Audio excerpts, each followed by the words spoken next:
Masters was a big shot in Willow Springs, a town where men ruled everything, even their women. They turned them into cowering Stepford wives while they ran the town. Extortion, kickbacks, bribery, and murder. In fear and desperation, Masters' wife Dianne secretly fell into the arms of a gentle lover. The thought that somebody else was making love to her just totally sent him berserk. And the men of Willow Springs hatched a plot to kill.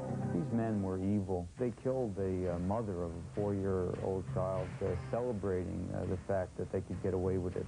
The case was broken only after the scared women in Willow Springs rebelled against the male domination. There was an amazing amount of men that made that threat to their wives or girlfriends. If you don't keep your mouth shut, you'll end up like Dianne Masters. And Dianne finally avenged her own murder from the grave. To love, honor, and avenge.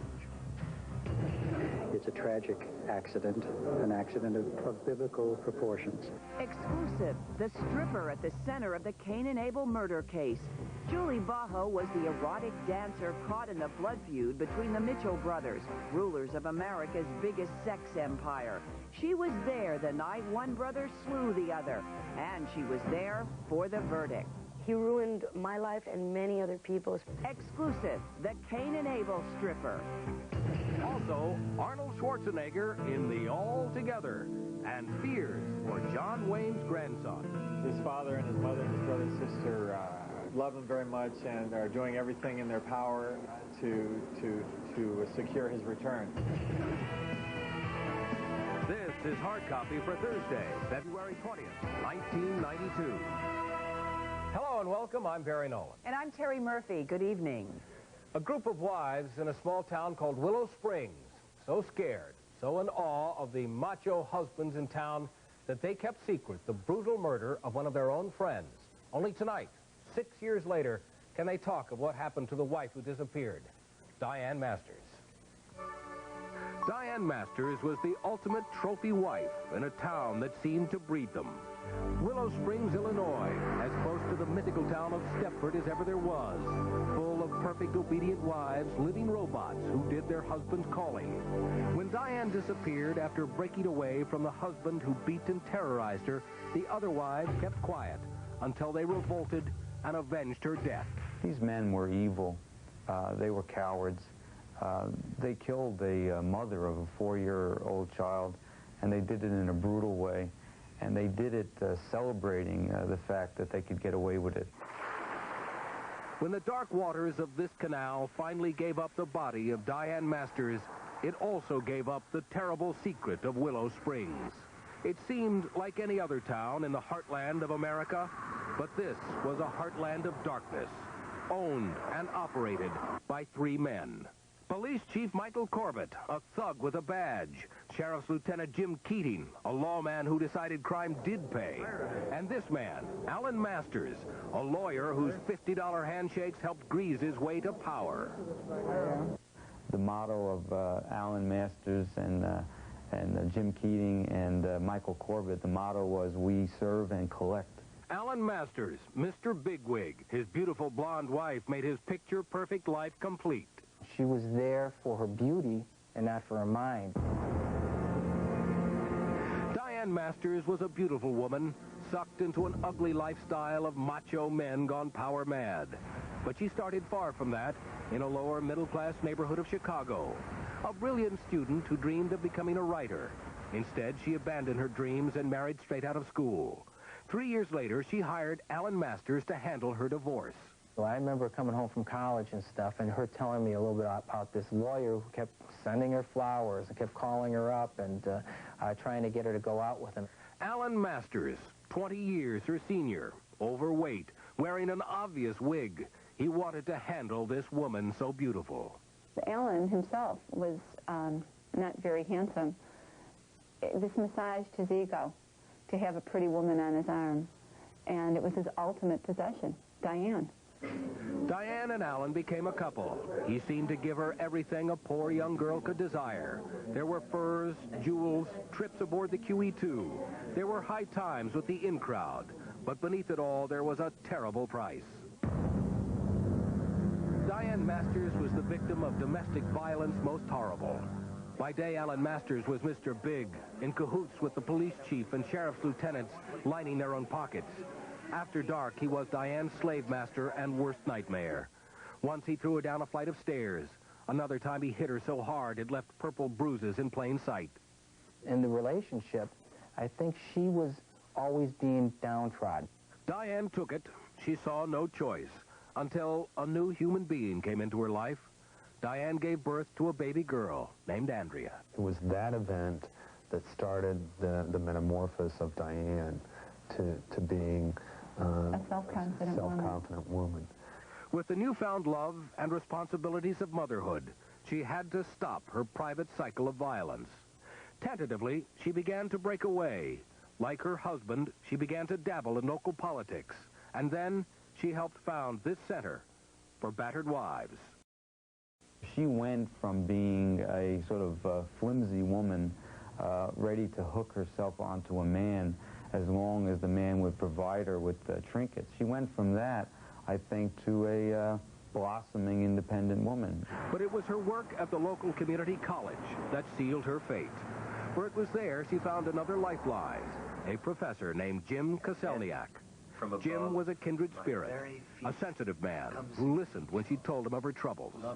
Soon, in desperation and fear, Dianne and the professor became lovers. With the threats and violence at home, theirs was a dangerous liaison that grew in quiet motel rooms away from prying eyes and gossiping lips. Dianne knew she was playing with fire because she knew that what Alan was capable of.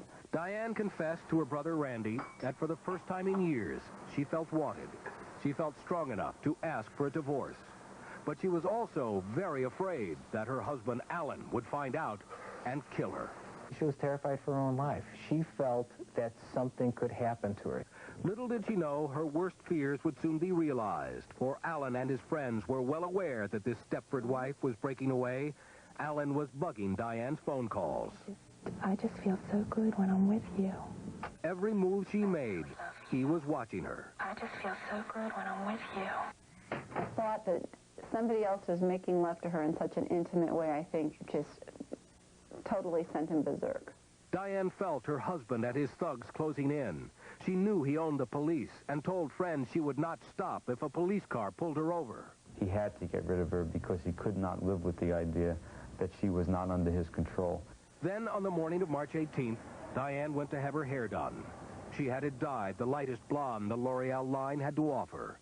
She told her hairdresser she was going to flee to Florida with her little girl.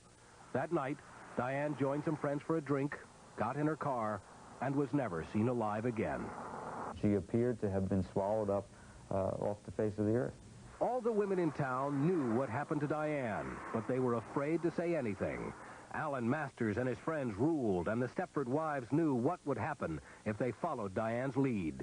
There was an amazing amount of men that made that threat to their wives or girlfriends. If you don't keep your mouth shut, you'll end up like Dianne Masters. The terrible secret of the macho men of Willow Springs was about to come undone, and Dianne Masters was about to avenge her own murder from her grave. The story continues in a moment. And a little later, the stripper, caught in the blood feud between the Cain and Abel of America's biggest sex empire, talks exclusive. Also, the Arnold Schwarzenegger photo Hollywood tried to stop, and fears tonight for John Wayne's grandson. Tomorrow on Hard Copy, the girl who played Marilyn, the real Stephanie Anderson. Meet her tomorrow. Back in a moment with more Hard Copy. Critics are toasting The Adventures of the Great Mouse Detective. It's great for kids and adults, proclaims ABC. 3.5 stars raves USA Today. And Joel Siegel says it's magic. Walt Disney Pictures' The Adventures of the Great Mouse Detective. Rated G. And from Hollywood Pictures. We need help. Don't you presume to tell me how to follow up. It's Sean Connery in the year's biggest adventure. I found a cure for the plague of the 20th century, and now I've lost. Medicine Man, rated PG-13, and The Adventures of the Great Mouse Detective, each playing separately. You expect a whole lot more when you go to your grocery store. Better value when you lay your money down. Gold medal values from Price Price Chopper. Healthy choice entrees in 8.5 to 9-ounce sizes, 2 for $3. GE soft white light bulbs in 60, 75, or 100-watt size, just $1.88 a 4-pack. Georgia Pacific MD bath tissue in the 4-roll pack for just 88 cents. Price Chopper, we're your store. Hi, everyone. I'm Jeff Rickard. Coming up tonight at 6 o'clock on KEPR News, we'll talk to the Tri-City Chinook as they get ready for a 2-game homestand. Both games against Oklahoma City. The first tonight, the second on Saturday. All that and more tonight at 6 on KEPR.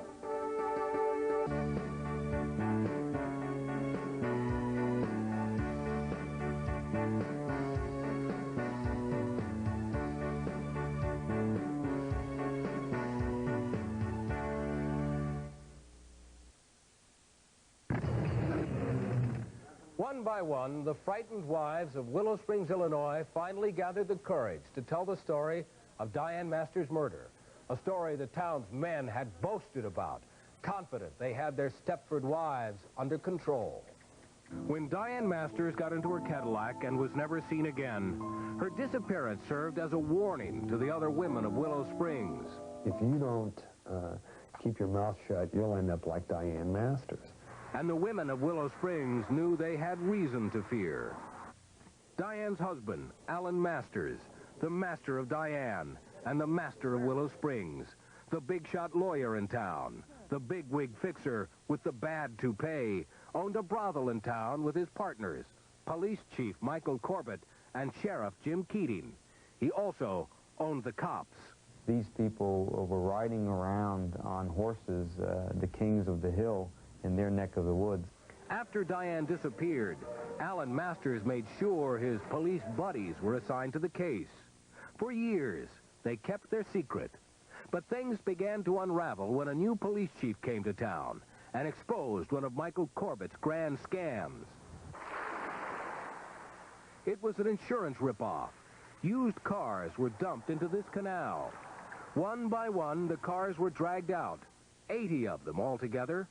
And in the trunk of a Cadillac was the body of Dianne Masters. Publicly, at least, it was a mystery. Who would put 2 bullets into the head of such a lovely young woman? I've read enough books to know that the first suspect you should have is the husband. For years, there was no answer, no proof. But gradually, the case began to open. It wasn't the conspirator who cracked. It was the wall of silence put up by the frightened Stepford wives. A lot of women who were either close friends of Dianne or wives of policemen stepped forward in the background to say, I'll tell you this, but you don't use my name, don't identify me. The wives of the cops, the wives of the power brokers, they knew what happened. They heard their husbands brag. They would later tell investigators how their husbands warned them. If they ever talked, they too could end up inside the trunk of a Cadillac. If you don't keep your mouth shut, you'll end up like Dianne Masters. At first, the federal investigators heard the gossip and the stories. But, woman by woman, they unearthed the story. The scenario that unfolded was deceptively simple. Alan Masters made good on his threats against his wife.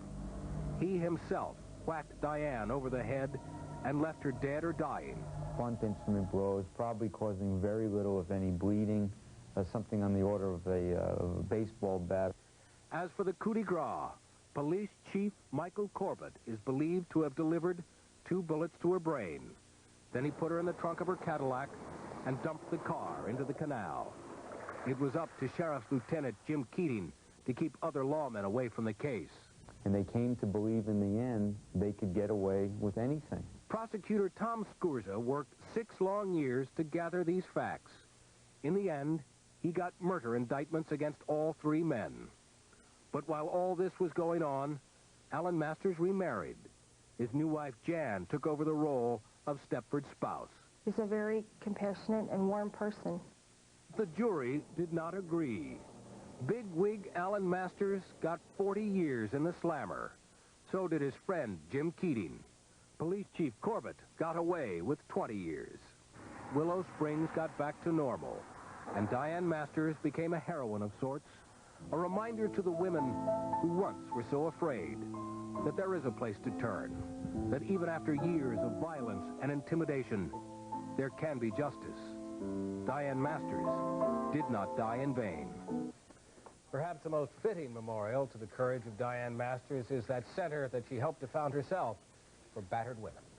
Now, Julie Bajo, the stripper in the Mitchell brothers murder trial, an exclusive interview about their sex empire, the killing, and the verdict. That's next.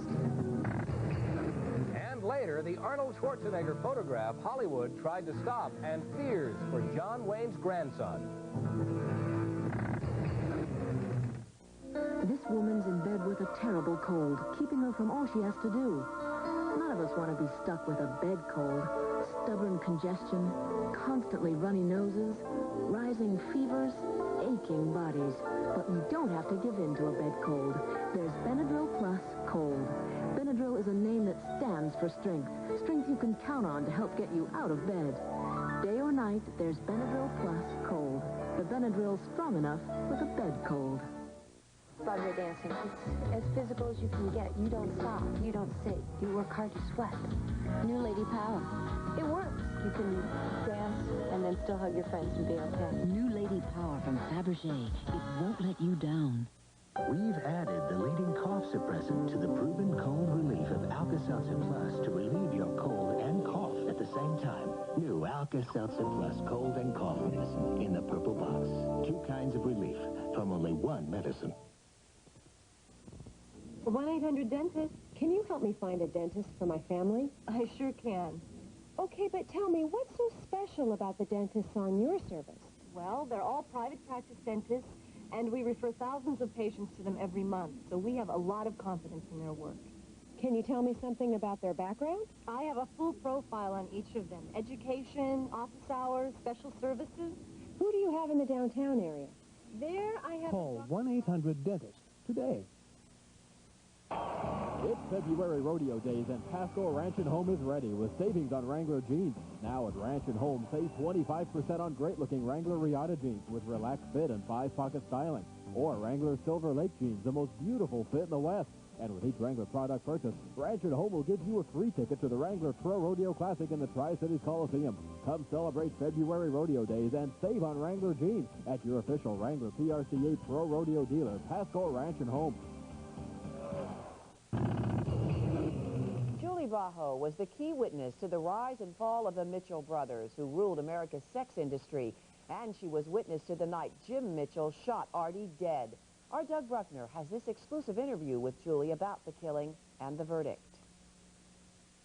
The verdict is in tonight in the Cain and Abel murder case. It was an almost biblical trial of one brother killing another, and it happened at the top of an American sex empire. Jim Mitchell beat Murder 1 and Murder 2, but he stands convicted of voluntary manslaughter in the shooting of his brother Artie. And the stripper, who was the victim's girlfriend and a key prosecution witness, is demanding the harshest possible penalty. In this exclusive interview, the first since her dramatic testimony, Julie Bajo says Jim Mitchell should get the maximum sentence, 11 years. He ruined my life and many other people, especially Artie's children. He didn't think about that. And although I don't believe in a tooth for a tooth, an eye for an eye, or any of that stuff, whatever he gets, I know he deserves. Julie Bajo was in the house when her boyfriend Artie Mitchell was shot. Hiding in a closet, she dialed 911. 911 emergency, 23 Mohawk. We hear noises like gun noises outside the door. You hear shots? The prosecution played Julie Bajo's 911 tape in court. Artie. Oh, somebody's shooting! Oh my God! Somebody's shooting! This rifle was taken from Jim Mitchell when he was arrested outside the house. 8 shots had been fired. Julie Bajo believes her emergency call saved her life. 911, you know, is probably what saved me. The cops arriving within a minute, definitely, without a doubt, saved the day. If the sirens wouldn't have come immediately, he could have come after.